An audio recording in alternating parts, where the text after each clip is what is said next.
Petero wa mbere igice ca kabiri umurongo w'icenda n'uw'icumi. Acha tusome Petro wa pili sura ya pili mstari wake wa 9 hadi wa 10. Mikrofone usoma adufashe kusoma tunasoma ivyanditswe byinshi. Petero wa mbere wa kabiri. Wa mbere.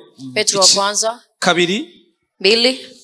9 sura yake ya 9 hadi 10. Aravuga ivy'ihanga ryera. Ivy'ihanga ryera. Ariko mweho muri ubwoko bwatoranijwe mukoranije kuba abami n'abaherezi. Ariko mweho muri ubwoko bwatoranijwe taifa lililochaguliwa mukoranije kuba abami n'abaherezi. Muri hanga ryera. Muri hanga ryera abantu bashiriweho kuba inyegu yiharije. Abantu bashiriweho kuba inyegu yiharije gusa yiharije Kristo. Kugira ngo dukwize ishimwe giyaduhamagaye ikabakura mu mwiza ikadukura mu mwiza ikabashira mu muco wayo utangaje ikadushira mu muco wayo ugize gute utangaje. Abanyefeso igice ca 5:27 gushika kuri wa Efeso sura ya 5 mstari wa 27 23 hadi 27 23 umubano wo mu rugo w'Abakristo 25 gushika kuri 25 hadi 27. Bagabo mukunde abagore banyu nkuko Kristo nawe yakunze ishengero akagigura ngo ageze umviriza aryogesha amazi n'ijambo. Kristo Yesu yakunze ishengero ryiwe aragigura. Kristo kapenda kanisa lake na kujitoa akalitakasa kupitia damu yake. Okay? Ndio. Imani ishime cyane. Amen. Gwagishire ari shengero rifise ubwiza. Agishirireho ari shengero rifise ubwiza. Aliweke mahali pake likiwa kanisa ambalo lina utukufu. Ridafise amarabaga canke injebejebe. Ridafise amarabaga canke injebejebe. Ambao halina doa mapisi. Canke ikintu cyose gisa gityo. Canke ikintu cyose kibi. Amba kitu kibaya chochote kubera iki. Ariko ngo ribe igera ridafise agasembwa. Ribe igera ridafise agasembwa. Liwe litakatifu bila kuwa na doa. Iryo niryo shengero rya Kristo Yesu tuvuga. Hilo ndilo kanisa la Kristo Yesu tunalolisema. Nukuvuga ngo jewe nawe uno musi. Nikusema mimi na wewe leo. Umuryango w'Imana. Tukiwa kwa familia ya Mungu. Tumenye neza. Tujue vema. Yuko ubucuti bwacu. Ya kwamba undugu wetu. Ndahagararira ngaha gusa usimamie hapa tu kwa hili jumba. Ariko burenge yizu. Ila una zaidi ya hii nyumba. Ni zaidi ya hili mahali. Kuko nibwo bwatumye Yesu amanuka kwa sababu ndio umefanya Yesu unashuka anatoka mbinguni ili akusanyikishie pamoja taifa lake. Alifanya liwe la kwake. Hanyuma bushire ku ruhande. Alafu alitie kando. Abutunganye na kulitakasa. Ubuzima bunyuranye n'abandi bo mwisi. Alipatia maisha tofauti na watu wa dunia. Bwana sifiwe. Amen. Nimba Yesu yaradutoye rero. Kama Yesu katuchagua mimi na wewe. Akatugira ishengero rimwe. Na kutufanya kanisa moja. Tugomba kugira ibimenyetso bigaragaza rya shengero Yesu. Tungelipaswa kuwa na tugomba kugira ibimenyetso. Tungelipaswa kuwa na insha. Muravyumva basi. Abatavyumva mwihangana. Ntibidutevye. Tungelipaswa kuwa na mfano mmoja. Wahejeje? Naije gushika kuri 27. Imana ishime cyane. Amina. Amen. Nukuvuga ngo rero iryo shengero. Nikusema hilo kanisa. Iyo turibona mu ijambo ry'Imana. Tunapoliona kwa neno la Mungu. Linasema kwa aina tatu. Ubwa mbere. La kwanza. Yesu yacunguye ishengero. Yesu amekomboa kanisa. Kugira ngo ricike umugeni wiwe. Ili liwe biharusi wake. Bisigurikire. Inamaanisha nini? Yesu yaradufiansije. Yesu katuchumbia. Bisigura ngo turabiwe. Inamaanisha sisi ni wa kwake. Kandi ni turabiwe gusa. Na hatuko wa kwake tu. Yaradusize ko n'ikimenyetso. Ametutia yeko hata muhuri. Kizatuma nabo hanze bamenya yuko ambao itafanya hata wa nje wajue kwamba tumekamatika. Bwana sifiwe. Amen. Ko twebwe kwamba sisi tutakira bisi. Si watu wa dunia tena. Tutakira bo hanze. Hatuko tena watu wa nje. Kuko waducunguye. Maana aliyetukomboa yaradukoye. Ametuchumbia. Na alipotuoa yadusize iparati ryerekana yuko turabafianse biwe. Ametutia kwa muhuri wa kuonesha kwamba sisi ni wachumba zake. Amen. Amen. Iyo paratire niyo ngomba ko tuvugana. Na huo muhuri ndo nataka tuongelee. Ico kimenyetso kitwerekana ko dutandukanye n'abandi. Hiyo ishara ambayo inatuonyesha kwamba tuko zaidi na wengine. Nico nifuza ko tumenya muri kino gitondo. Sio nahitaji tujue kwa hii asubuhi. Kugira ngo niba ibi bimenyetso tutavyibonako. Ili kwamba hizi ishara hatuzioni kwetu. Tusuzume turabe yuko urufatiro twubakiye ko ari gwo. Tukague tuone kwamba msingi ambao tunajengea kwa ni yeo ama si wewe. Kuko urufatiro rurahari kandi ni rumwe. Maana msingi upo na ni umoja. Ni Kristo Yesu. Ni Kristo Yesu. Ni wa rufatiro rw'iyo nzu. Ni yeye msingi wa hiyo jumba. Ni uwe fiance wabo bageni bose. Ni yeye mchumba wa hao biharusi wote. Bwana sifiwe. Amen. Bisigurikire. Inamaanisha nini sasa? Umuntu wese. Mtu yote. Waba umugabo. Uwe mwanaume. Waba umugore. Uwe mama ama baba. Uwe mzungu. Waba umwirabure. Uwe mweusi. Waba muremure. Uwe mrefu. Waba mugufi. Uwe mfupi. Waba umuhutu, waba umututsi. Uwe ukabila gani? Waba umuganwa. Uwe hata wa kifalme. Waba ubwoko kanaka. Uwe hata wa ukoo fulani. Na mbere. Mara ya kwanza. Utidentifia nk'umugeni wa Kristo. Bila kujulikana kama biharusi wa Kristo. Bisigura yuko udashobora kumenya neza yuko uri wa Kristo cyangwa utari wa Kristo. Inamaanisha kwamba huwezi kujua vema kwamba wewe ni wa Kristo ama si wa Kristo. Tufise ikibazo rero. Tuna tatizo sasa. Abantu bidentifia nk'abagabo. Watu wanajifananisha kama wanaume. Mwanaume anasimama kama mwanaume. Bagira yuko ari umugeni wa Kristo. Ila anasahau kama ni biharusi wa Kristo. Naye kachumbiwa na akaolewa. Na ana ambaye kamchumbia. Kandi afise ikimenyetso yamushizeko. Na ana ishara ambayo kamwacha yeko. Aricho agomba kwisunga mbere y'ukwitwaza ubugabo. Hicho ambacho angesimamia mbele za kujichukulisha wanaume wake. Tufise ikibazo cy'abagore. Tuna tatizo ya wanawake. Identifia nk'abagore. Ambao wanasimama kama wakina mama. Identifia nk'abana b'Imana. Kuzidi kujifananisha kama wana wa Mungu. Identifia nk'abacunguwe na Kristo. Kuzidi kujifananisha kama waliokombolewa na Kristo. Tufise abantu bacumba yuko abanyagisagara. Tuna watu ambao wangali najisikia kwamba ni watoto wa mjini. Arabataunere kusumba kuba abana b'Imana. Ya kwamba ni watoto wa mjini kuzidi kuliko kuwa wana wa Mungu. Tufise abantu biyumva yuko arabatutsi kuruta kuba abana b'Imana. Tuna watu ambao wanajisikia kwamba ni ukabila wao kuzidi kujisikia kwamba ni wana wa Mungu. Abahutu kuko batazi yuko mbere yukwitwa abahutu ari abana b'Imana. Tuna watu ambao wanajisikia kwamba ni wahutu mbele za kuitwa wahutu wangelijua kwamba ni wana wa Mungu. Umviriza. Sikiliza. Yesu ni aje gucungura abahutu n'abatutsi gusa. Yesu hakuja kukomboa wahutu na watutsi.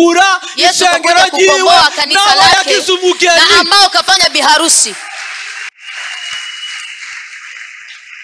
Turi ubwoko bumwe bwatoranijwe. Sisi ni ukoo umoja ambao umeteuliwa. Iyo tugenda hanze rero. Tunapoenja sasa. Iyo dukorera hanze. Na hata tunapotumikia nje. Idukora twisunze ico turico mu mubiri. Hatutumiki tukisimamia ambacho tulicho kwa mwili. No tuba dutandukaniye n'abandi. Hatuna tofauti na wengine. Tutanga tuvuga nk'abandi tugakora nk'abandi. Tunajikuta tunasema kama wengine na tunafanza kama wengine. Mugivyo dukwiriye gukora hanze. Ila ambavyo tungelistahili kufanya nje. Dukwiriye kubikora twisunze ico turi muri Kristo Yesu. Tungelifanza kwa kusimamia ambacho tulicho ndani ya Kristo Yesu. Vuga ngo amen. Semeni amen. Imana ishime cyane. Amen. Dusome mu Banyefeso. Tusome wa Efeso. Igice cha mbere umurongo wa 13 na 14. Sura yake ya kwanza mstari wa 13 hadi 14. Aravuga gute? Aravuga 13. Muri we namwe mumaze kumva ijambo ry'ukuri. Muri we abamaze kumva ijambo ry'ukuri. Ndani yake ambao wameshasikia neno la kweli. Niryo butumwa bwiza. Niryo butumwa bwiza. Habari njema. Bw'agakiza kanyu. Bw'agakiza kacu. Ya wokovu wetu. Mumaze no kumwizera. Muramaze no kumwizera. Mesha hata kumwamini ndiyo. Niyo mwashiriyeho ikimenyetso nico mwe muyera yasezerano. Umviriza rero. Sikiliza sasa. Tumaze no kumwizera tugakizwa. Hata tulipomwamini na kuokoka. Twasizwe ku ikimenyetso nico mwe muyera. Tumewekwa eko ishara na ndiyo Roho Mtakatifu. Amen. Amen. Ishengero rya Kristo rigomba kugira ikimenyetso nka mwe muyera. Linapaswa kuwa na ishara kama Roho. Ikimenyetso cy'ishengero. Roho anapaswa kuwa ishara ya kanisa. Amen. Amen. Bandanya. Murongo wa 14 niwe ngwati y'umwandu tuzohabwa. Mviriza rero. Kugira ngo niwe ngwati. Uyo mwemu niwe ngwati rero Kristo yatugwatirije. Na huyo Roho ni kama msaidizi ambaye Kristo katupatia. Nukuvuga ngo Kristo. Ni kusema Kristo yatanze ubuzima bwiwe nk'ingwati. Ametoa uhai wake kama mtangulizi. Kugira ngo jewe nabatugure. Ili mimi na wewe atuuze. Tubabiwe gusa. Tuwa kwake tu. Hata undi muntu numwe bila kuwa hata mtu hata mmoja ambaye angepaswa kutuangalia. Hata nundi dukwiriye kugiranira imigenderanire miremire. Bila kuwa hata na uhusiano na wengine ambao utachafua maisha yetu. Bwana sifiwe. Amen. Hanyuma atadushirako ikimenyetso na akatutieko muhuri camwe muyera na Roho Mtakatifu kugira ngo umuntu wese aturavye ili kila mtu akitutazama tutaranavuga bila hata tujanena tutaranakora bila hata tujafanya avuge ngo ujya muntu n'uwa Kristo yaramenye Imana aseme yule mtu ni wa Kristo na kamjua Mungu anatoka kwa familia ya Kristo. Amen. Amen. Bwana sifiwe. Amen. Ubu Kristo bwacu nibugaragarira ngaha mwishengero. Ukristo wetu haonekani hapa kanisani. Oya ikimenyetso cyico turi kigaragarira hanze. Ishara ya macho tulicho inaonekana nje. Ndio wanahitaji nuru. Ndio wakeneye kujya kumunyu. Ndio wanahitaji kula kwa chumvi ambao tumepandwa. Bakumva uburyohe bw'Imana. Na kusikia utamu wa Mungu. Amen. Amen. Bwana sifiwe. Amen. Turi kumwe. Tuko pamoja. Imana ishimwe cyane. Amen. Abikorino ba mbere igice cya 12 Wakorinto wa kwanza mstari wa 12 hadi 13 muga 14 ni bari bwayiheze nkomeze aho muri Efesien ni wahejeje ku murongo wa 14 Efesien igice cya mbere umurongo wa 14 aravuga 14 mugabo shaka uhere kuri 11 gatowe twumve 11 kuba muri uwo kwaduhesheje gucika ishamvu yayo. Umviriza, kuba muri Kristo vyaduhesheje kuba ishamvu inyeguse nukuvuga ngo kuwa ndani ya Kristo vimetubadilisha kuwa watu wa Kristo tu. Twashiriweho kera tumetiliwa zamani yabigabiye kuko Imana yabigabiye kera ikora vyose nkuko imigabo yo mu mitima wayo iri. Umviriza, nukuvuga ngo imigabo y'Imana ni kusema na miradhi ya Mungu, imigambi y'Imana, mipango ya Mungu igaragarira mu ishengero, inaonekanie na kanisani. Imana yiyumviriye kuva kera ambavyo Mungu katafakari tokea zamani anavichomolea kanisani kwa ambao kakomboa wakati wa Yesu. Ni twebwe duserura umugambi w'Imana, ni sisi ambao tunatoa mpango wa Mungu, ni twebwe twerekana ingene Imana yiyumviriye ku mwana w'umuntu, ni sisi tunaonesha jinsi Mungu katafakari kwa mwanadamu. Amina. Ubuzima tubayeho, maisha ambayo tunayaishi, nibwo bwerekana umugambi Imana yamifite, ndio yanaonesha mradi ambao Mungu kaandika tangu zamani. Amen. Amen. Bwana sifiwe. Amen. Bisigurikire. Inamaanisha nini sasa? Bisigura ngo twebwe ntidukuriye kubaho uko tuvyumva. Inamaanisha sisi hatungelipaswa kuishi jinsi tunavyosikia. Ntidukuriye kubaho uko twebwe dushaka. Singeliishi kama jinsi tutakavyo. Hapana. Tubaho uko Mwami wacu ashaka. Tunaishi jinsi Mungu anavyohitaji. Maana ni yeye mchumba wetu. Bwana sifiwe. Amen. Ni fiance wacu. Ni yeye mchumba wetu. Niwe yatugereye n'ubuzima dukwiriye kubaho kugira ngo abantu bamenye ko turabiwe. Ni yeye katupangia hata maisha ambayo tungelipaswa kuishi ili watu wajue kama ni sisi ni wa kwake. Amen. Amen. Imana ishimwe cyane. Amen. Ikibazo rero dufise, tatizo ambalo sasa tunalo, nitwinjira ngaha gusa, hatuingii hapa tu kukumenga twinjiye mu nyubako kama utazani tunaingia kwa jengo. Hapana, inyubako ni jewe, ni wewe, jengo ni mimi, ni wewe, ni sisi ambao tunatengeneza nyumba ya Mungu, nitwe tugize umuryango, ni sisi ambao tunajenga familia. Umuryango si inzu, familia si hili jumba, umuryango si Jesus Grace Church, familia si kanisa la neema Yesu Kristo. Umuryango n'abana b'Imana bacunguwe, familia ni wana wa Mungu waliokombolewa, karite yo muri quartier 5.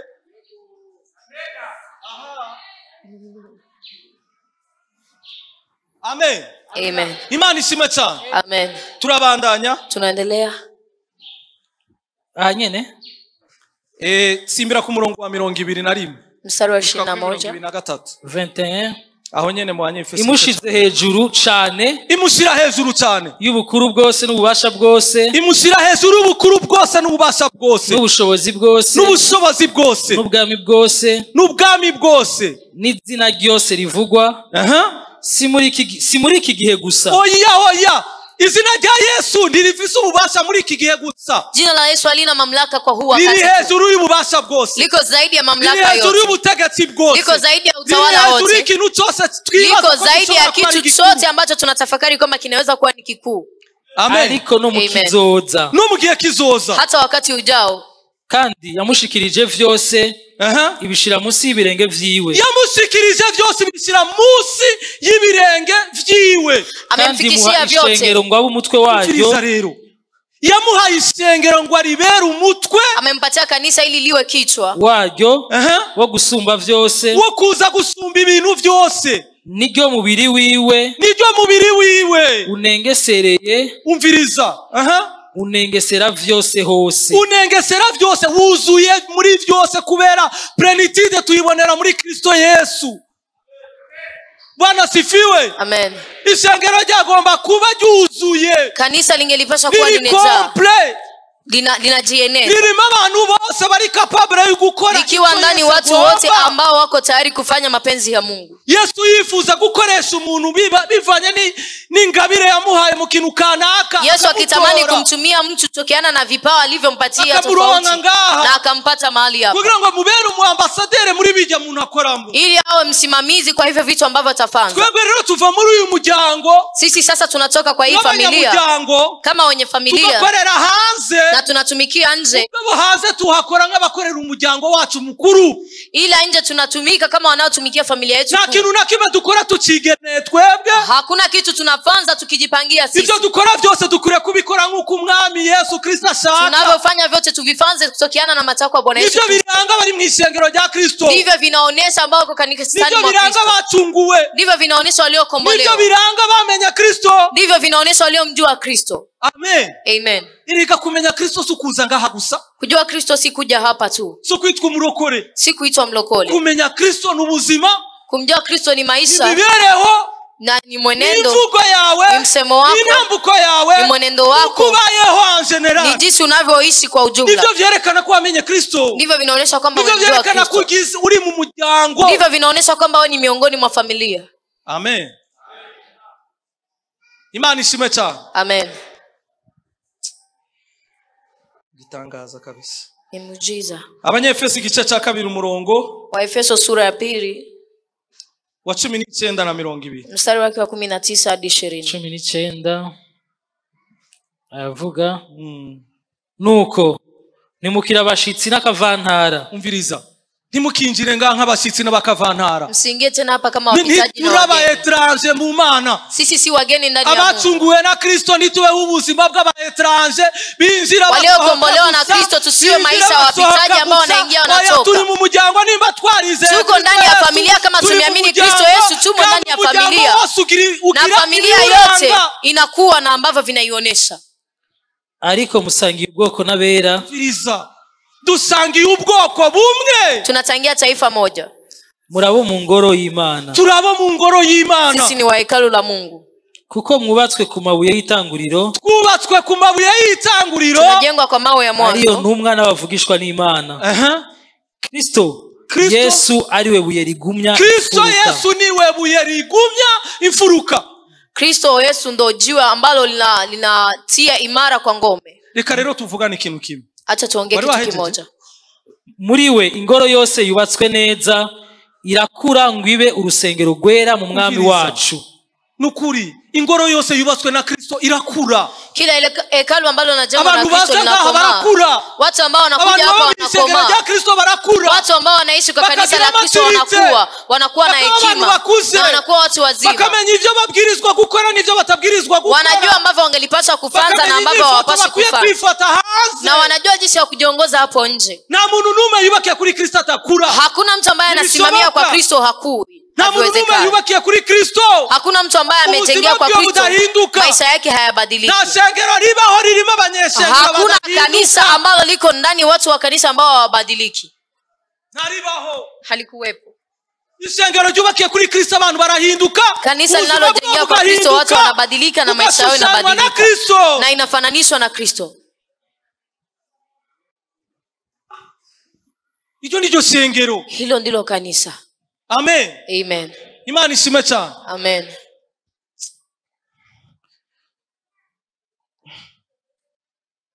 Dusomere handi mu Bikorino wa mbere igice cya 12 umurongo wa 12 gushika kuri 13. Wa Korinto wa kwanza 12 hadi 13. Igice cya 12. Igice cya 12. Igice cya 12 umurongo wa 12 gushika kuri 13. Aravuga gute? Umubiri wa Kristo. Nk'uko umubiri ari umwe ukagira ingingo nyinshi kandi ingingo z'umubiri zose n'ari nyinshi ari umubiri umwe umviriza igicapo cy'ishengero nukuvuga ngo Paulo yakigereranije n'umubiri. Sikiliza sura ya kanisa hapa Paulo kaifananisha na mwili basobore kubitahura ili watu waweze kuvielewa maana nao wanavaa mwili. Abasigurira ingene umubiri ukora, akawatafsiria jinsi mwili unavyotumika ili wajue jinsi na kanisa linapaswa kuendelea, ingene bakwiriye kumera, ambao wamekombolewa na Mungu jinsi wangelipaswa kuwa. Nk'uko umubiri ari umwe ukagira ingingo nyinshi, kandi ingingo z'umubiri zose n'ahari nyinshi ari umubiri umwe, niko na Kristo ari. Kuko muri mwemu umwe twese ariho twabatijwe. Muri mwemu umwe, uviriza rero, ndani ya roho moja. Sikia sasa, nimba muri mwemu umwe, kama ndani ya roho moja abize Kristo Yesu, walioamini Kristo Yesu ariwe babatirijemwo, ndipo walipobatizwa ndani. Nikuta tutafise ubuzima buri identique? Ni vipi hatuna maisha ambayo yana mfumo? Ni gute tudafise ubuzima busa? Ni vipi hatuna maisha ambayo yanafanana? Nimba waracunguwe, kama umekombolewa, nimba warabatizwe muri mwemu, kama umebatiziwa kwa roho, ni gute atabimenyetso bikugaragara ko nkuwabatizwe muri mwemu? Ni vipi hakuna ishara kwako ambazo zinaonyesha kama umebatizwa ndani ya roho? Mubisigurire nukuri, mnambie vizuri kwa birasiga, vinanichanganya. Umuntu aravuga yuko yamenye Imana, mtu anasema ya kwamba amemjua Mungu, mukosanga ubuzima bwiwe naho frere nimwe igaragaza yuko ari umwana w'Imana. Unakuta maisha yake hakuna kitu hata kimoja ambacho kinaonyesha kama ni kimugaragara ko nk'umwana w'Imana. Hakuna hata ishara moja ambayo inamuonekana yuko kama mwana wa Mungu. Inawezekanaje wa Kristo? Nitafsirieni, nahitaji kuyajua.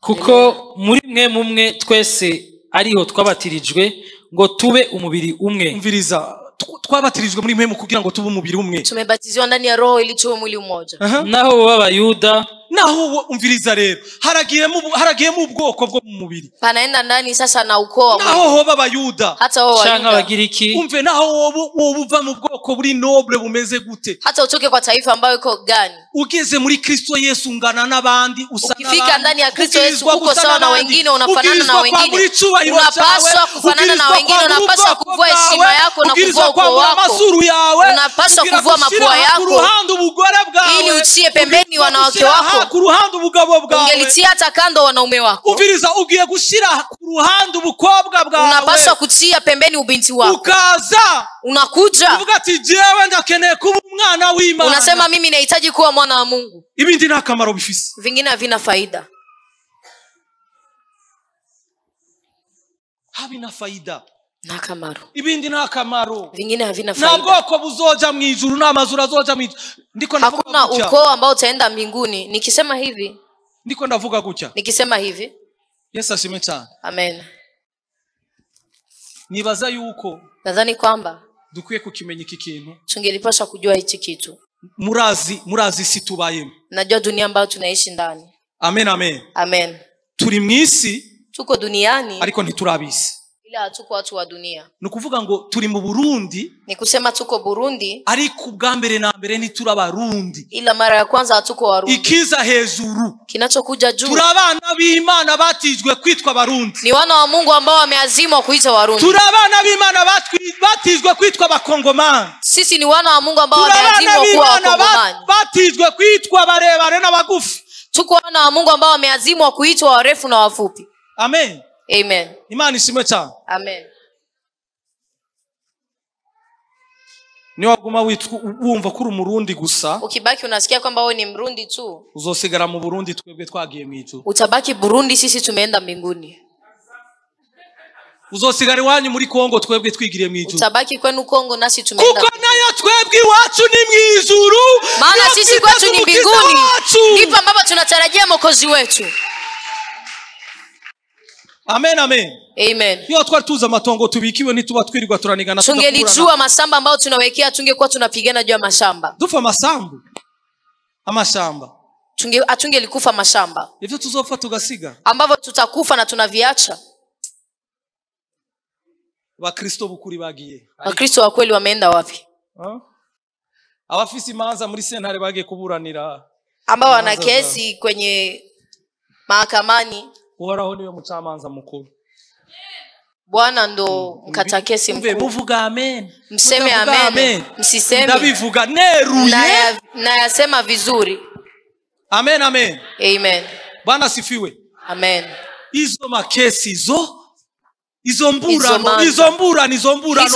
mwemu yera yakurungitsa muri sena, si roho kakutuma mahakamani, hapana, si Kristo kakutuma mahakamani, kuko Kristo afisa aho yaguteguriye haruta, maana Kristo ana ambapo amekuandalia kuzidi hapa duniani. Imetero 5, mita 5, imetero 10, mita 10. Begira ngo ni wahatsindira ubuzima buzoca buhinduka bwe bwiza. Unadhani ukishinda hiyo mahali uzima utakuwa mzuri? Baby nabijemo gute tubanda naho bagurano canka bidegemvya kandi twese twanweshejwe mwemu umwe. None abakristo bubu mwanyoye ibiki? Wakristo wa hivi mmekunywa nini? Mwemu yera canka twanyoye tumekunywa roho ama tumekunywa subiri? Subiri.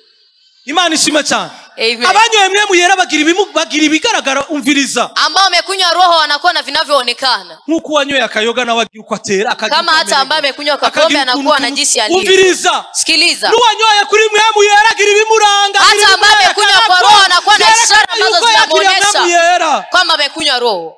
Umviriza. Sikiliza. Kristo Yesu amaze kubonekera intumwa amaze kuzuka, alipoonekana kwa wanafunzi alipofufuka, sura ya kwanza kwa Matendo ya Mitume, Imana ishimwe cyane, amen, baramutinga wakamsubiri, ubu rero wakasema hivi sasa wewe baragiye waraducitse, wao umeenda ukatutoka, ubwirizwa kutubwira rero, na hivi unapaswa kutuambia sasa ubwami bwawe buzoza ryari, ufalme wako utaja lini, uzoba umwami ryari w'Abisirayeli kugira ngo dukure kw'igitugu c'Abaroma, utakuwa mfalme wa Israeli ili ututoe ko bega la Warumi siku gani? Yesu arabaraba, Yesu akawatazama, si vyanyu vyo kumenya imyanya nibihe, Yesu akamwambia si vya kwenu vya kujua majira na nyakati, Mungu aliyevitia ndo anavijua. Bibega mwebwe nibi. Sikiliza ambavyo vinawahusu nyinyi. Ngo nimugende murindire. Enendeni msubiri. Ubushobozi bw'Imana. Uwezo wa Mungu. Imana yasezeranye. Ambavyo Mungu kaahidi. Imana yasezeranye. Roho wa Mungu alivyoahidi. Azobamanukira. Atawashukia. Niyamara kumanuka. Atakaposuka. Ngo muzoba ivyabona vyo kunshingira intahe muhera Yerusalemu. Mtakuwa masaidi wa kunisaidia kuanzia Yerusalemu hadi Samaria. Haleluya. Sabwamwe muyera arashingira intahe Kristo. Ambapo ulipopote wa Roho Mtakatifu anamshuhudia Kristo. Bwana sifiwe. Amen. Intahe ya mbere dushingira Kristo. Intahe. Ushuhuda wa kwanza ambao tunamshuhudia Kristo. Uviriza. Sikiliza. Sikuvuga icyo yakoze gusa. Si kusema alivyovifanza tu. Ni nukuvuga icyo yakoze kamaro cyagize mu buzima bwacu. Ni kusema hata alivyovifanya vya maana ndani ya maisha yetu. Oya ndabisubiramo ni narudilia, haukusikia. Intahe. Ushuhuda ya ukweli ishobora kugira kamaro ambao ingelipaswa kukuwa na thamani. Kuvuga ivyo Yesu Kristo yakoze. Ni kusema ambavyo Yesu Kristo kavifanza. Kwisunza ingene twavyibonye ko ku buzima bwacu. Tukisimamia jinsi tumeviona kibinafsi kwa maisha yetu. Amen. Amen. Ubwo bubasha rero bumaze kumanuka. Na huo uwezo sasa umeshashuka. Bavuze mu ndimi. Wamesema kwa lugha. Indimi zimenyekana. Lugha ambazo zinasikilizika. Nukuvuga ngo nuno musa abantu baravuga mu ndimi. Ni kusema hata leo watu wanasema kwa lugha. Bakumva ko kuvuga mu ndimi sefi nibirarangiye ndagiye mw'ijuru. Wanasikia kwamba kusema kwa lugha vinaisha naenda mbinguni. Imana ishimwe cyane. Amen. Abandi bagahanura.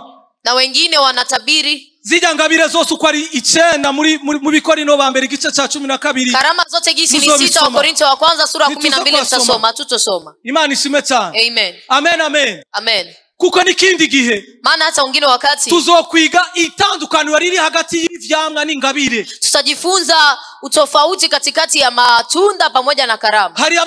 Hari abafise ingabire batazoja mw'ijuru. Kuna ambao wana karama na hawatoenda mbinguni. Muga abafise ivyamwa vya mwemu yera bazoja mw'ijuru. Ila ambao wana mazao ya Roho Mtakatifu wataenda mbinguni. Nashobora guhagarara imbere nkavuga ubutumwa abantu bakafasha. Naweza simama hapa mbele nasema mahubiri na watu wanasaidiwa. Si ndivyo vinamaanisha kwamba nitaenda mbinguni, hapana. Ibimenyetso by'ubuzima bwanje, ishara za maisha yangu, nivyo vyerekana yuko ndi umusitwaye wo mw'ijuru. Ndivyo vinaonyesha kama mimi ni mwenyeji wa mbinguni ama mimi ni wa hapa duniani. Amen. Amen. Ingabire abantu barazikujije. Karama watu wamezikuza. Bazirutisha n'uwazibahaye. Wanazidisha hata karama kwa aliyewapatia hizo karama. biragahera mu izina rya Yesu. Yaishe kwa Vuga jina ngo la Yesu. biragahera mu izina rya Yesu. Sema yaishe kwa jina la Yesu. Ingabire cyatumye Imana izizana mu ishengero. Karama kilichomtuma Mungu anazileta kanisani. Kugira ngo zubake ubuzima bwacu. Ni ili zijenge maisha yetu. Ushishikare gushikama no guhagarara neza. Tuendelee kusimama na kuwa imara ndani ya Kristo Yesu. Sikugira ngo tubibigirwa Mana muze muraturaba hanyuma mu. Si ili tuwe miungu na mkutazama mtupige magoti. Kandi nitwirata nkuko menga ntitwabihawe. Na hatujivuni kama jinsi utadhani hatukuvipewa. Nkuko menga twarabikoreye. Utadhani tumevitumikia. Ingabire nibayikorera bayiherega ubuntu. Karama hawaitumikiwa na ipewa kwa neema. Amen, amen. Amen. Imana ishimwe cyane. Amen. Baravuga mu ndimi. Wanasema kwa lugha. Ariko rero. Ila sasa. Nagomba turabire hamwe mu mwanya muto dusigaranye. Nimetaka tutazamie pamoja kwa muda mchache tunaobakiana. Ijya sahangira ikwisaha yo mw'ijuru. Sigaranye iminota ingahe? Sigaranye iminota 6 ngira tuzobandanya ikindi gihe mugabo ntaco. Reka tuendeleze wengine wakati acha tuseme kidogo. Mu gice cya kabiri kwa sura yake ya pili cy'ivyakozwe n'intumwa. Matendo ya Mitume. Ni kuvuga ngo mwemu yera amaze kumanuka bakabona ivyo bimenyetso. Ni kusema roho aliposhuka na wakaona hizo ishara. Abantu baratangara. Watu wakashangaa. Petero wa wundi yihakanye Kristo. Petro yule aliyemkana Kristo. Arahaguruka. Akasimama. Kuko yari ahawe ubasha. Maana alikuwa amepewa mamlaka. Bwana sifiwe. Amen.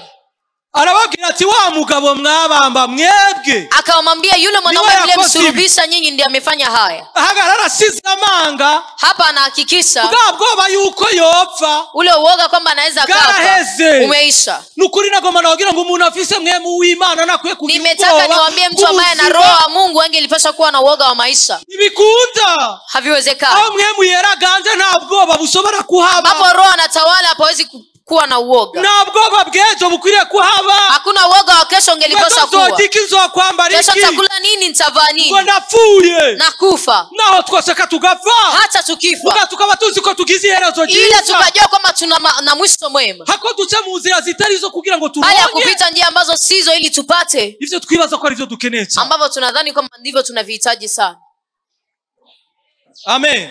Amen. Musomere ku murongo wa 42. Mstari wake wa 42 mtusomee. 2:42 vyakozwe n'intumwa. 2:42 Matendo ya Mitume. 42 haravuga. Usome buke. Bashishikara cyane. Basishikara cyane. Muvyo intumwa zigisha. Aha. Icambere ngo basishikara cyane bahawe mwemu yera amaze kumanuka. Cha kwanza walikuwa kiendelea ambao umepewa roho aliposhuka. Bakavuga mu ndimi. Wanasema kwa lugha. Bagumye bavuga mu ndimi none. Walikuwa kisema kwa lugha saa yote. No mwibarabara bagenda bavuga mu ndimi. Hata barabarani wakisema kwa lugha. Ariko ibintu babikuye. Hivi vitu wamevitoa wapi? Umuramutse gucyanya agatangura kuvuga mu ndimi. Mtu namsalimia anaanza kusema kwa lugha. Karabaye. Ni hatari. No mwishengero. Hata kanisani. Na muntu numwe akwiriye kuvuga indimi atari capable kuzisobanura. Hakuna mtu anaruhusiwa kusema kwa lugha na hawezi kuzitafsiri. Kuruhande atari uzisobanura. Ama pembeni hakuna mtafsiri. Amen. Amen. Unataka kuvuga indimi. Ukitaka kusema kwa lugha hapa kanisani, uzobuzi ukuza kuzisigura. Ujue kama utazitafsiri. Utashobora kuzisigura. Bila huwezi kuzitafsiri. Uri kuriyubaka. Unakuwa unajijenga. Niba rero uri kuriyubaka. Na kama unajijenga, ivyo ufise utabizanye ngo vyubaka abandi. Ambavyo unavyo kama kuvileta vijenge wengine. Ndio uyugarane mu cyumba cha uzivuge. Enenda sirini ujivuge, useme kwa lugha, useme tena. Alafu vishie huko.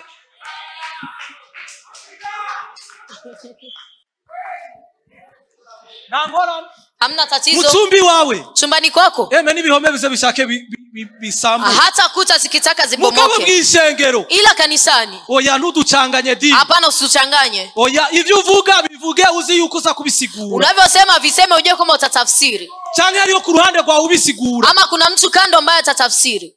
Amen, amen. Amen. Amen. Amen. Bwana sifiwe. Amen. Itangaza chima. Muujiza wa Mungu. Ngo bagira gute?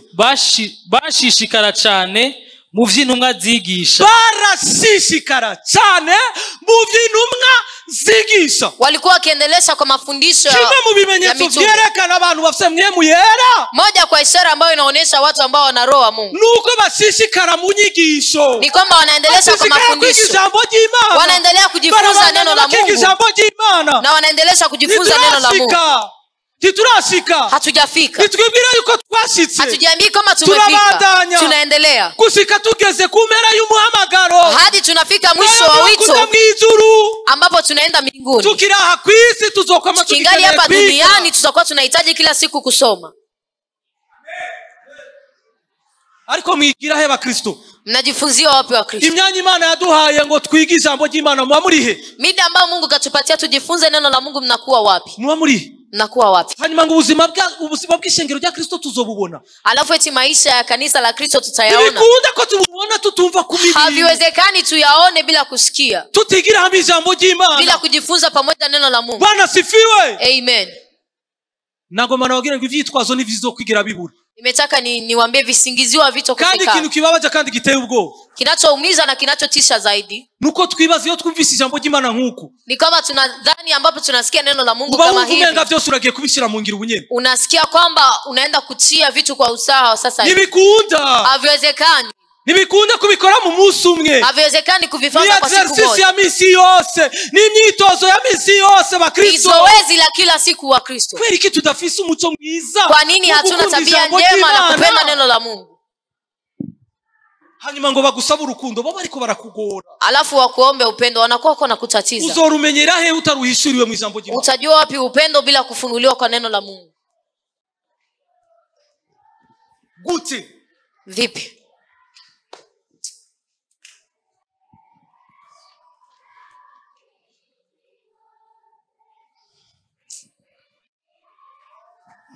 birababaje yanaumiza cyane kubera naumiza kwa sababu iyo tuvuze ko turi mu ishengero rya Kristo tukisema kwamba tuko katika kanisa la Kristo tukaba tubayeho ubuzima bunyuranye n'ubw'ishengero ila tunaishi maisha ambayo yana utofauti na maisha ya kanisa sisi ni uongo kandi ubwo buzima nibuzoza mu munsi umwe ba Kristo na hayo maisha yatakuja kwa siku moja oya si majibragata si vitu vya miujiza Imana si majibragata mambo ya Mungu si miujiza ni fungurwa za misi yose ni chakula cha kila siku mu mubiri misi yose kama jinsi unakula kwa mwili kila siku ili tuwe na afya njema tubwirizwa gufungura hata kwa roho tunapaswa kula vema ili tuishi vizuri kwa roho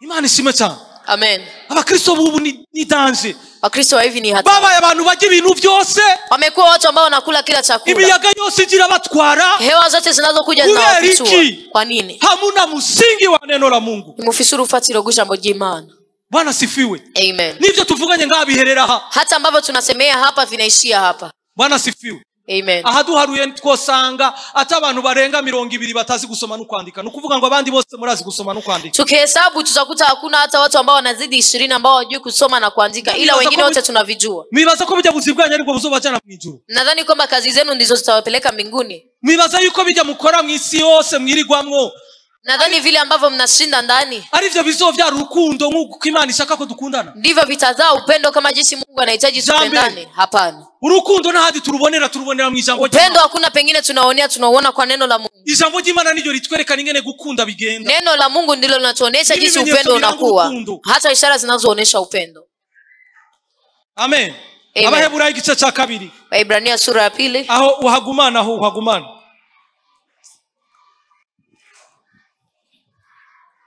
Abaheburayo 12 murongo 2 murongo wa mbere baravuga uyu murongo wugumizeho abari muri tekiniki ujya wugumizeho ureke nitwanjanjwe kugakiza ico gituma dukwiye kurushiriza kwitwararika umviriza kurushiriza kuzidi multiplier vos efforts ongezea pamoja na nguvu zako nibavuze ngo tugabanye hawakusema tupunguze turushirize tuzaidishe kwitwararika kushughulikia ivyo twumva tunavyovisikia kugira ngo bigende gute nidutwagwe akayombekere abadashishikara kuvyumviriza baratwagwa akayombekere ambao waendelee kumsikia wanachukuliwa wanajikuta wameanguka abantu baragenda bahagaze bibaza ngo baracyari mu Mana kubera batonda. Watu wanaenda wanasimama wanadhani wangali ndani ya Mungu. Muko kabona umuntu arumye. Unaona mtu amekauka. Hana uzima. Na kintu kizima gisoka mu kanwa kiwe. Hakuna kitu kizima kinatoka kinywani mwake. Hata ukimtazama amekauka. Umenga ni jojo bahekenya hanyuma barachi. Utazani ni bazoka wamepekenya alafu wakaitema. Umviriza. Sikiliza. Na kindi kitugiri tota atari jambo jima. Hakuna kingine kinatufanya kuwa wabichi isipokuwa neno la Mungu. Jambo jima na wa Kristo. Neno la Mungu wa Kristo. Tukunde kwiga jambo jima. Tupende kujifunza neno la Mungu. Amen, amen. Amen. Hituzoba abakristo bo kwa Mungu gusa ngo tuzokure mu Mana nibishoboka. Hatutokuwa wakristo wa Jumapili alafu tukue ndani ya Mungu haviwezekani. Kwa nini siku ya pili hamkui hivi? Kubera iki kwa gatandatu mutaza ngo mwige jambo jima? Kwa nini siku ya sita hamkui hivi tujifunze neno la Mungu? Nibaza ko tuza kwiga twasaze. Nadhani sisi ambao tunakuja kusoma tumechizika. Hatuna kazi. Kwa kane nacho dufise dukora. Siku ya 4 hatuna vya kufanza. Okay. Yes, ashimwe cyane. Bwana Yesu asifiwe. Imana ishimwe cyane. Bwana Yesu asifiwe. Amen, amen. Amen. Benda babazi. Niwaulize. Iyo tuvuga ibintu nkibi. Tunaposema vitu kama hivi. Twekwa basumba bana. Muna dusa n'abantu badafise ico bakora, atakindi kintu basa bakora ari gusenga. Mnaona tunafanana kwamba ni watu ambao hatuna ingine kazi, ni kuomba tu na kuwa ndani ya mambo ya Mungu. Mubona muri busy cyane kudusumba twebwe. Mnaona mko busy kuzidi sisi. Tutakeneye kubaho. Kwa sababu sisi hatuhitaji kuishi. None simbayeho. Sasa sinaishi. Ndakora. Natumika. Ariko nkasenga. Na naomba. Kandi nkasura nkakora. Na natumika. Kandi nkiki ijambo ry'Imana. Na najifunza neno la Mungu. Ndafise umuryango ndonderera. Na familia ambayo naitafutia. Ariko kandi ndafise umuryango jewe Imana yashizemwo. Ila tena na familia ambayo mimi Mungu kaniweka ndani. Ni kibanza cha mbere. Ni ambao naipatia na nafasi ya kwanza. Nangorane muvuga amen mutavuga amen. Hamna tatizo. Ukisema amen ama msisemi nitasema. Sasa mureke kuvuga amen nta kibazo. Hata ukitaka usiseme amen hamna tatizo. Nangorane kabisa. Bandanya hapa. Kuko ijambo ryavugiwe mu kanwa k'abamarayika ryagumyeho kandi ibicumuro vyose no kutaryumvira bikagererwa ingero bikwiranye. Ego. Tweho umviriza ibicumuro vyose byo kutumvirira ijambo twumvira bizogererwa ingero dhambi zote za kutokutii hili neno ambalo tunalisikia litakuwa na malipo. Na hiyo rendezvous hakuna mtu ataikosa kati yetu. Oya. Tweho tuzokwikiza dute? Twebwe rero sisi sanjanjwa nitwanjanjwa tugakiza kangana gatyo kabanje kuvugwa n'umwami wacu kagakomezwa kuri twebwe n'abakumvise. Twihute kandi tubandanye. Yakobo igice ca mbere kuva kuri 22 ndisoma 21 baradusomeye. Yakobo sura ya kwanza mstari wa 21. Kwijambo ry'Imana dukwiye kujakirana umunezero. Ya kwamba neno la Mungu tungelipasha kulipokea na furaha. 22 ngene havuga dushiremo mu Gifaransa. 22. Yakobo igice ca mbere 22 gushika kuri 25. 22. Wesoma mu Kirundi.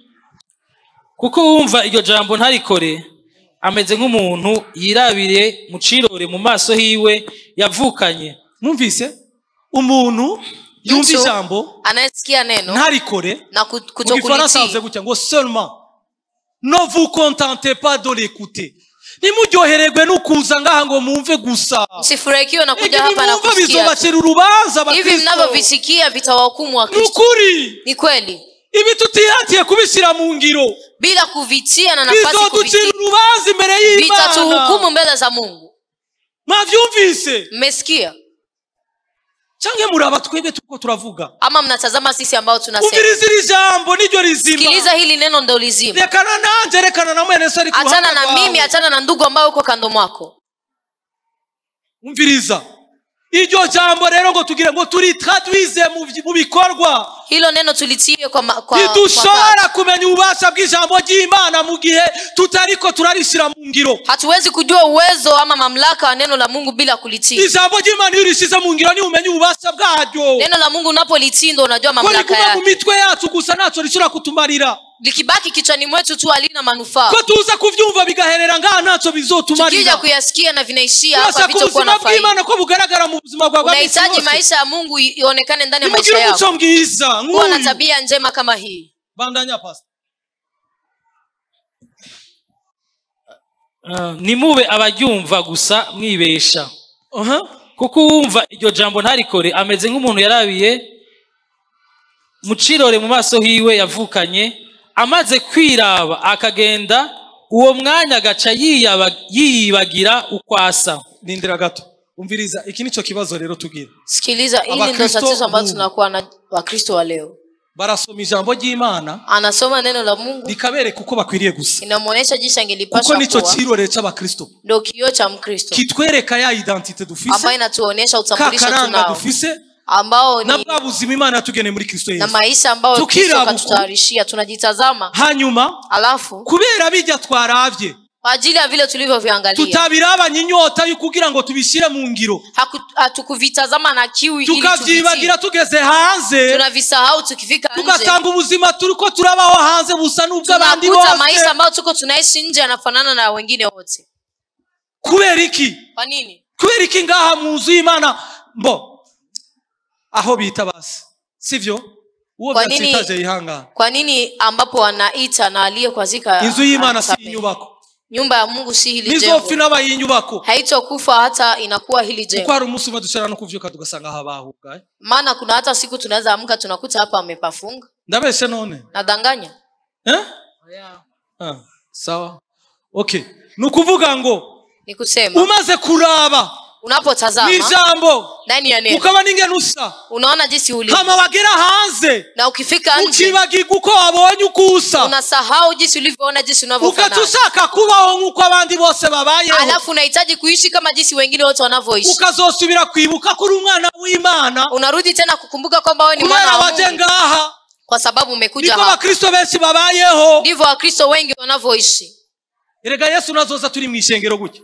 Yesu hatakuja tukiwa kanisani hivi tukiketi hapa. Oya, hapana. Yavuze ngo babiri bazoba ariko barasya. Amesema wawili watakuwa muzoba mwicaye mu biro, wakisaga, mtakuwa kwenye kazini, muzu muhira, utakuwa hata ndani nyumbani, uri kurapambana n'abayaya n'ababoyi, hacha ukipambana na wasaidizi wako, n'umugabo canke n'umugore, ama unapambana na mke wako ama mume wako, canke mwajyamye mutana mwashwanya atanu mavugizi, ama mmelala mmegombana bila kuongea, mmoja kati yenu mmoja aende mwingine abaki. Niko bizogera, ndivyo itakavyokuwa. Si jambo j'Imana none ryabivuze, si neno la Mungu limesema, ni mimi.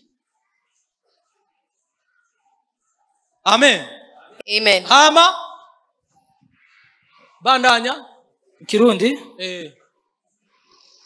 kuko uva iryo jambo ntari amaze ariko uwitegereza ivyagezwe bitunganye gose. Umviriza rero umuntu yitegereza, ha mu gifaransa havuze neza ngo après s'être ainsi observé, ugeze ku murongo wa kangahe? 25 ego murongo wa 25 n'uyu uhera he? Voici, Imana ishimwe cyane, soma mu Kirundi ntacyo. Ariko uwitegereza ivyagezwe bitunganye gose. Uwitegereza rero, kwitegereza ivyo vyagezwe nivyo biturani, nivyo bitugora. Kutazama hizo amri ndivyo vinatutatiza. Arivyo vy'umwidegemvyo, ngo nivyo vyagezwe vy'umwidegemvyo, akabishishikara. Voilà, nico nashaka. Akabishishikara na kuviendelesha, akabandanya na kuendelelesha, agashishikara na anaendelelesha. Sura abatange yumva gusa kacabirekeraho, si anayetazama ama anayesikia na kuviachia. Kwa buzima bw'isengero nabwo tuzobona, yale maisha ya kanisa hatutoyaona. Nituzovuga yuko turi mu isengero rya Kristo, hatutosema kwamba tuko ndani ya kanisa la Kristo umuco mwiza wo gushishikariza bila kuwa na tabia njema ya kuendelesha neno la Mungu. Bandanya atarumva akavyibagira, ariko ari ubikora niwe umuntu yumva akavyibagira, bila kuwa mtu anayesikia na kusahau, niwe azohabwa umugishwa mu vyakora. Umvise ibanga nukugira ngo umuntu agira umugisha mu vyakora, hata mtu awe na baraka kwa anavyofanya, ni ili aendeleshe neno la Mungu. None dushaka iki ba Kristo? Tunahitaji nini wa Kristo? Ahandi ni twasoma ni mu vyakozwe n'intumwa igice ca 10, gice cha 17 umurongo wa 11 bavuga ivy'abakristo b'iberoya ngo abo bo bari imico myiza gusumba abayuda na hao walikuwa na tabia njema kuzidi Wayuda kwigishwa maana walifundishwa ngo barihutira cyane gose bakihuta walikuwa wanakimbilia sana gusuzuma mizambo y'Imana kuja kutazama ndani ya neno la Mungu ili wasikie yuko bijya bigishijwe na kwamba vile walivyofundishwa arukuri cyangwa atarukuri kweli ama si kweli turabahaye uruhusha tunawapatia ruhusa Bwana sifiwe amen turabantu natwe birashobora gushika tukavangirwa ni sisi ni watu vinaweza kufika tukachanganyikiwa ibi mwumva ni mugende mu bisuzuma mizambo y'Imana enendeni mkavikague ndani ya neno la Mungu mkisikia ni kweli mvilinde na kuvitia na nafasi ubuzima bw'Imana yawe yanawapatia maisha ya Mungu bimusanze atari ivyo muishira ku ruhande kikuta si kweli mvitie kando murondera ivy'ukuri mtafute vya kweli nagoma nabagira ngo mu Mana nukurondera nimetaka niwaambie ndani ya Mungu ni kutafuta ndani ya Mungu ni kuendeleza ndani ya Mungu ni kuendelea urugendo rwacu ni rurarangira hakuri maana safari yetu haijaisha hapa duniani kandi naho Imana yadusezeraniye yuko urugendo rwacu ruzokoroha na hakuna ambapo Mungu atuahidi kwamba safari yetu itakuwa nyepesi hapana urugendo rwacu rubamo ibigeragezo rubamo ingorane safari yetu inakuwa ndani matatizo inakuwa ndani majaribu na vitu vingi vinavyochosha ikiduhumburiza ni kile kinachotufariji ni ikidukomeza ni iki kinachotutia imara ni jambo ritwibutsa yuko ni neno linatukumbusha kwamba hapa duniani si kwetu sisi ni wapitaji amen amen ibindi bitatu tuzobivugana ikindi gihe ingine matatu tutaongea cyo cyari cyambere nukuvuga ngo abantu bakiriye ishengero rya mbere umuco wa mbere mwiza bari bafise wari uwo gushishikara watu wa kwanza waliopokea tabia njema ilikuwa ni ya kufundisha jambo ligira kabiri ngo bwari ubumwe bwaba hagati yao cha pili ilikuwa ni umoja uliokuwa kati yao ivyo nivyo vyari bigize urufatiro na hivyo ndivyo vilikuwa na msingi jambo ligira gatatu cha tatu ngo basishikara kumanyagura imitsima bagasangira walikuwa wakichangia mkate pamoja ijambo ligira kane rero na la nne barasenga walikuwa wakiomba Kristo basikwiza muombaki abakristo buno munsi ni musenga amombagi kandi ivyo ubwo buzima twaramaze kubugira noba na hayo maisha tumeyafanya ya kawaida umviriza no kubanabwira ngo ubuzima butagira gusenga nimetaka niwaambie maisha ambayo hayana maombi ni maisha ya makosa tu umuntu yamakora uko yiyumvamo mtu anafanza jinsi anavyojisikia jinsi anavyohitaji ijambo ry'Imana rivuga mu Warumi igice 8:40 neno la Mungu linasema Warumi sura ya 8 mstari wa 16 ngo nituzi uko dukuriye gusenga hatujui jinsi tungelipaswa kuomba ngo mwe mu Imana ni watwigisha gusenga roho wa Mungu ndo anatufunza kuomba huyo roho tuliyopewa anayeishi ndani mwetu tutera inzara n'inyota yo gusenga ndiye anatutia kiu na njaa vya kuomba niwe udakunda gusenga ukiona upendi kuomba umenye ko mwe mu Imana atari muri wewe unajua kwamba roho wa Mungu hayuko ndani mwako na muntu yuzuye mwe mu yera atinya amasengesho hakuna ambaye anajawa roho anaogopa maombi na muntu yuzuye mwe mu yera adasenga hakuna mtu ambaye anajawa roho haombi na sengero ridasenga rigira ubuzima bw'isengero hakuna kanisa ambalo haliombi lina maisha ya kanisa tunavuga ngo kwa kabiri no kwa kane hari amasengesho tunasema siku ya pili siku ya tatu kuna maombi wanakuja watu wawili watatu utazani ndio wanahitaji kuomba tu nitubesanye mu mago yanyu ni musenga tusidanganyani nyumbani kwenu hamuombi ubuzima bw'umuntu asenga uramubona maisha ya mtu ambaye anaoomba unamuona hapana ya masengesho gusenga ugeze imbere y'injya hapana ile maombi ya kuomba ukiwa mbele ya sahani amen amen amen oya abubu bobona ba Kristo bubona babire asa Kristo hivi ni wabire barabisekeza bye na nugushima yuko babironsa hakuna hata kushukuru kwamba wamepata turabishima byageze munda tutashukuru vikifika tumboni abazene muri nga vijana ambao mko hapa niyo mpamvu mugira ingorane ndio maana mnakuwa na tatizo mnakula tu mnajagusa amen amen amen okay ibindi tuzobandanya hanyuma mugana gomba ndangirize kuri iri jambo ryo gusenga nimehitaji nimalizie kwa hili neno la kuomba nukuri ba Kristo kwa kweli wa Kristo aha rero ibi bintu bine hapa sasa hivi vitu vinne bamaze kubigira umuco rero walipovifanza desturi bakabishishikara na kuviendeleza nivyo vyavyaye bwa buzima ndivyo vimezaa yale maisha ngo ibimenyetso n'utwumiza birabakurikira ishara pamoja na miujiza vikawafuata yamibongera bama bakizwa Mungu akakuwa anaongeza watu wa kuokoka siku kwa siku hakuna mtu alikuwa na cha kwake ngo bose barazeni ivyabo bakabigabuza wote walikuwa kileta vya kwao na kuvichangia none urupapuro tuzorukate muri Biblia Sasa hili karatasi tulikata bituremera kumva inakuwa uzito kuvisikia kubera tamuco mwiza dufise kwa sababu hatuna tabia njema ya kuendelesha neno la Mungu. Kubera tabumwe buri hagati yacu, maana hakuna umoja ndani yetu. Kubera tagusangira, maana hakuna kuchangia. Kubera tanugusenga, maana hakuna hata kuomba pia. Muko abantu basishika ivyo bintu bine, ila watu walioendelesha hivyo vitu vine bagize ubuzima bw'igitangaza, wamekuwa na maisha ya miujiza. Bimana ngo abantu baraba bakabamvia bakabakunga, watu walikuwa wakiwatazama na kuwatamani. Duhaguruke dusenge. Simameni tuombe.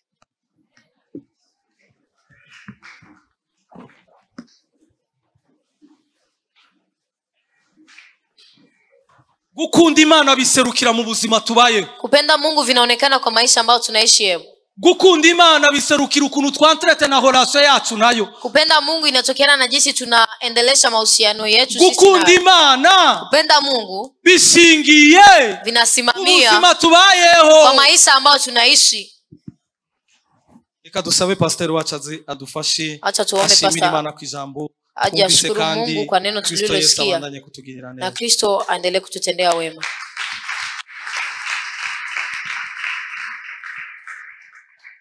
Mwami Yesu urumwizigirwa, ntawe uhwanye nawe, ntawe usa nawe mwami. Ibihe nk'ibi turiko turasezerera iyi si, kandi n'iyi si iriko irahera kandi iherana n'ivyayo. Natwe mwami twiteguriye umunsi mukuru mwiza ukomeye cyane, ukugusanganira kandi ukubana nawe ibihe bidashira, kandi dusa nawe, kandi tubaho tutazosubira mwami wo mw'ijuru kugeragezwa, tubaho tutazosubira kubabara, tubaho tutazosubira mwami Yesu kurira tugasonza. Yesu mwiza, kubw'ubushobozi bwakuzuye mu bapfuye, washimye ko bukorera muri twebwe mu buryo bwo kukwizera mw'izina ryawe Yesu Kristo. Reka data wo mw'ijuru ijambo ryawe twumva ryo wewe nyene turigumye, rigume mu mitima yacu. Reka mwami Yesu ubushobozi buva kuri wewe buhore butwibutsa, twibuka mwami Yesu ingene wagenda, aho wahonyora umutima wari muri wewe mw'izina ryawe Yesu Kristo. Muri ibi bihe tugezemwo mwami, tugende dushinga intahe muga tuyishingisha ivyamwa, tuyishingisha ingeso nziza, tuyishingisha mwami Yesu ubuzima dukura kuri wewe mw'izina rya Yesu Kristo, mw'izina ryawe Yesu.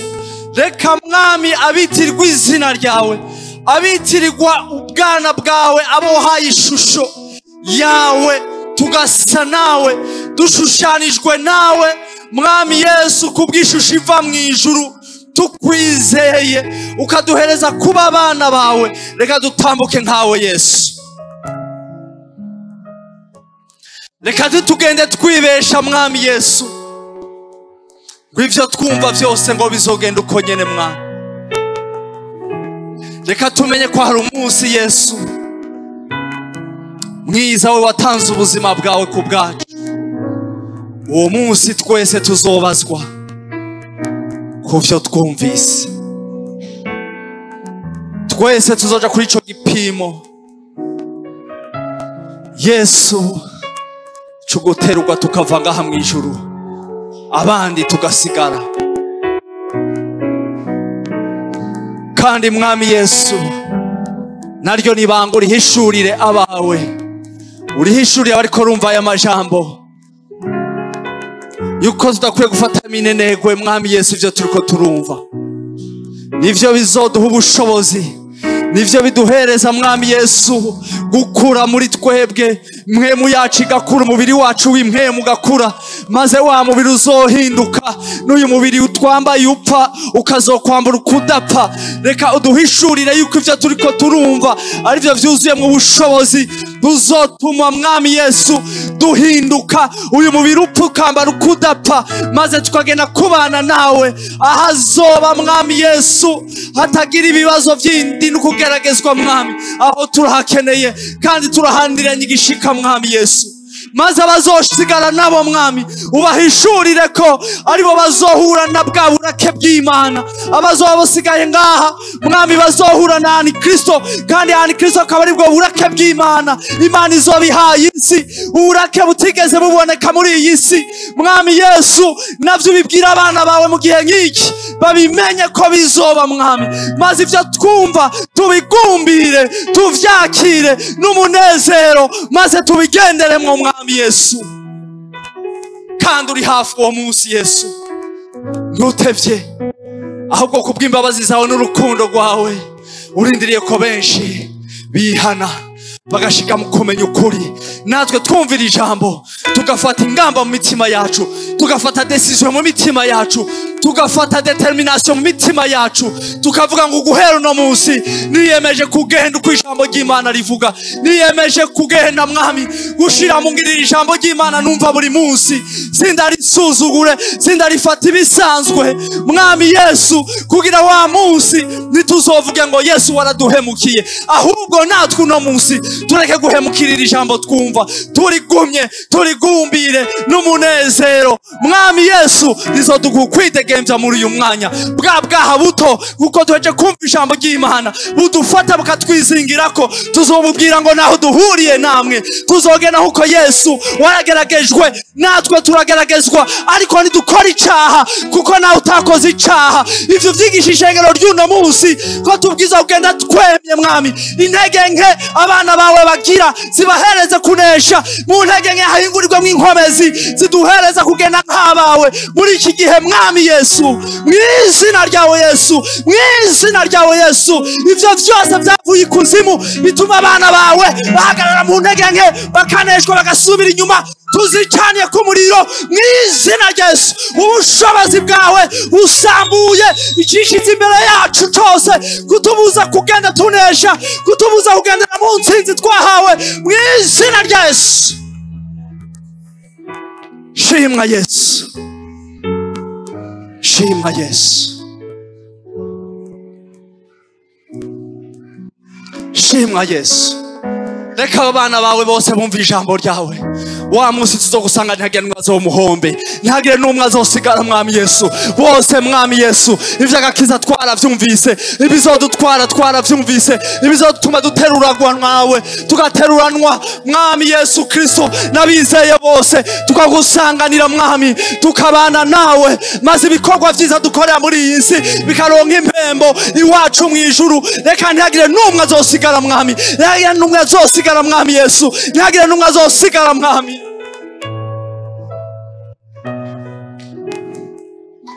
Ubuntu buto buto bufata abana bawe bukabizingirako, ibiboreza abanywa bikabananira guheba, ubushobozi buva kuri wowe bukorera muri bo. Reka guhera uno munsi babirengane mwami mw'izina rya Yesu. Ababona abagore, ababona abagabo bakabifuza mw'izina rya Yesu Kristo, mw'izina rya Yesu Kristo, mw'izina rya Yesu Kristo. Tubicane ku muriro katika jina la Yesu. Twatuye ukunesha mwami Yesu, twatuye ukunesha mwami. Imitego tugwamwo mwami Yesu, ukamengo tutabeshe ntitwobaho, ukamengo tutabeshe ntivyogenda neza mw'izina rya Yesu Kristo. Reka ukuri kwawe gukorera mu bana bawe kugaragare, maze kubera umuco isi mwami, twitandukanye gose mwami Yesu. Tunezererwe kugenda turabawe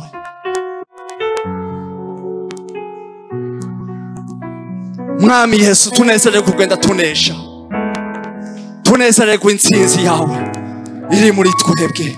Waduhaye kurushiriza kunesha, waranesheje maze intsindo iduha twebwe, ugendera muri twebwe. Waravuze ngo yisi yuze mu tugerageza byinshi, wariko duhumure kuko warayinesheje. Udufise wewe uri muri twebwe, turushirizaho kunesha. Reka abana bawe bagende banesha mu bindi byose n'ibindi byose tutavuze ngaha buri muntu ico kimunaniye mu mutima icabona kimwizingiriye ko muri uyu mwanya nyene mwami Yesu ubushobozi buva mu ijambo ryawe bukorere muri twebwe ubushobozi buva muri mpemu wawe butumurikira mwami aho kandi utsitare mu nzira yawe ariyo wowe Yesu mw'izina rya Yesu Kristo turatuye intsinzi turatuye intsinzi turatuye intsinzi turatuye intsinzi turatuye intsinzi turatuye intsinzi turatuye intsinzi turatuye intsinzi maze Yesu Kristo kuko ari wayiduhaye tugukomeye amashi menshi tuvuga ngo icubahiro ni ciwawe byose mwami ni ivyawe turagushimiye Yesu ubushobozi bwawe intsinzi yawe amahoro yawe umunezero wawe ukwihangana ukwirinda mwami bigendeshe ishengero ryawe biranga ishengero ryawe biranga ubuzima bwacu aho hanze aho turi hose ni mu izina ryawe Yesu sinze dushima amen.